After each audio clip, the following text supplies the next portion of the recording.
Hello, friends. We are in chapter 2, page 27, if you want to read along. We were right at the bottom, or actually, I guess the middle, where it said, "Are we poor, Atticus?" Atticus nodded. "We are indeed."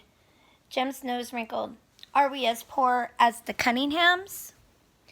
"Not exactly.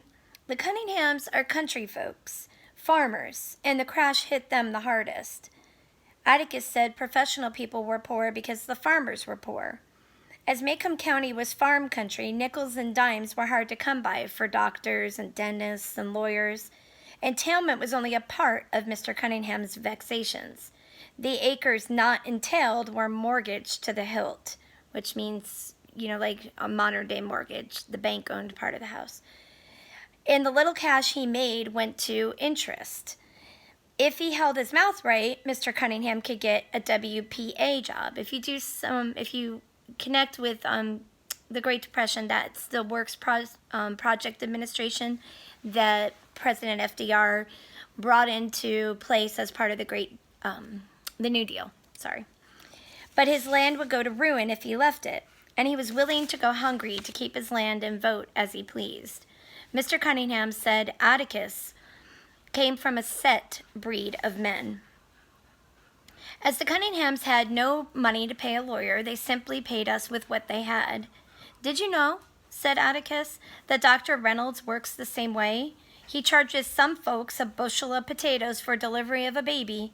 Miss Scout, if you give me your attention, I'll tell you what entailment is. Jem's definitions are very nearly accurate sometimes."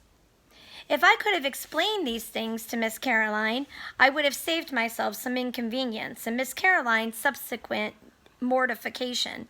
But it was beyond my ability to explain things as well as Atticus, so I said, "You're shaming him, Miss Caroline. Walter hasn't got a quarter at home to bring you, and you can't use any stove wood." Miss Caroline stood stock still, then grabbed me by the collar and hauled me back to her desk. "Jean Louise, I've had about enough of you this morning," she said. "You're starting off on the wrong foot in every way, my dear. Hold out your hand." I thought she was going to spit in it, which was the only reason anybody in Macomb held out his hand. It was a time-honored method of sealing oral contracts. Wondering what bargain we made, I turned to the class for an answer, but the class looked back at me in puzzlement. Miss Caroline picked up her ruler, gave me a half-dozen quick little pats, then told me to stand in the corner.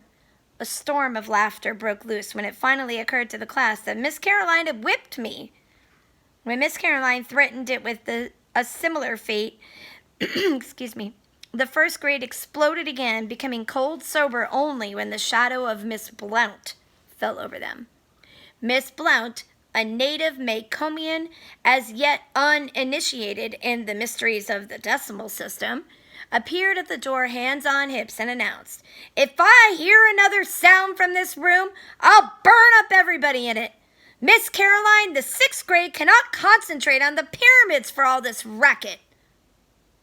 My sojourn in the corner was a short one. Saved by the bell, Miss Caroline watched the class file out for lunch.